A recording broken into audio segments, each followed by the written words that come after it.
Friends, I come to you from many thousand miles away as the ambassador of a very ancient country to the youngest nation in the world.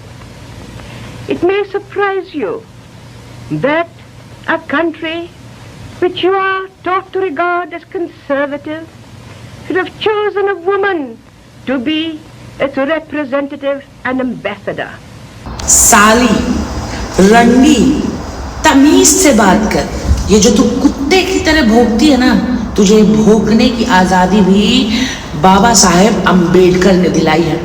वरना आज या तो तू किसी की रखैल होती, या किसी की दासी होती, या तो अब तक तू सती हो गई होती। इन भीमटों का यह गुमान, यह सिगुफा भी तोड़ने लायक है। सरोजनी नायडू का नाम सुने हो?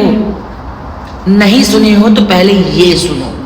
Friends, I come to you from many thousand miles away as the ambassador of a very ancient country to the youngest nation in the world. It may surprise you that a country which you are taught to regard as conservative should have chosen a woman to be its representative and ambassador.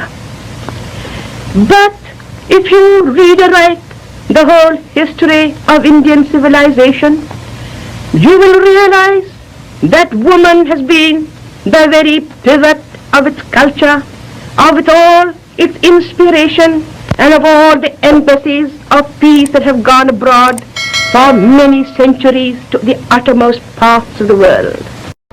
ये भाषण 1928 का है। Sarojini Naidu ji America में भारत का प्रतिनिधित्व कर रही हैं। यह भी बाबा साहेब अंबेडकर की कृपा से होगा।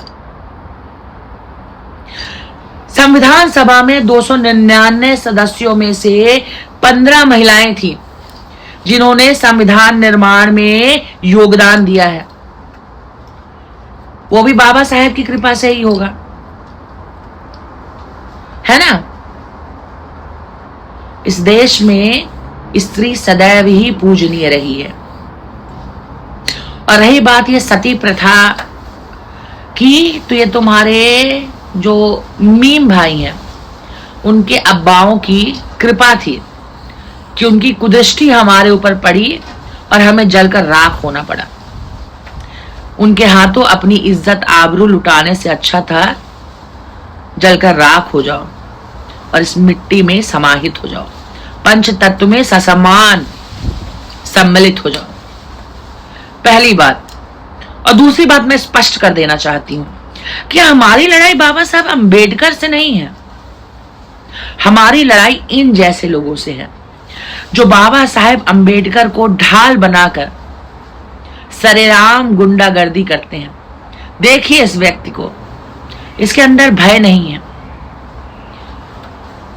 ये संविधान की दुहाई तो देता है, संविधान की कसमें तो खाता है, पर संविधान को मानता नहीं है।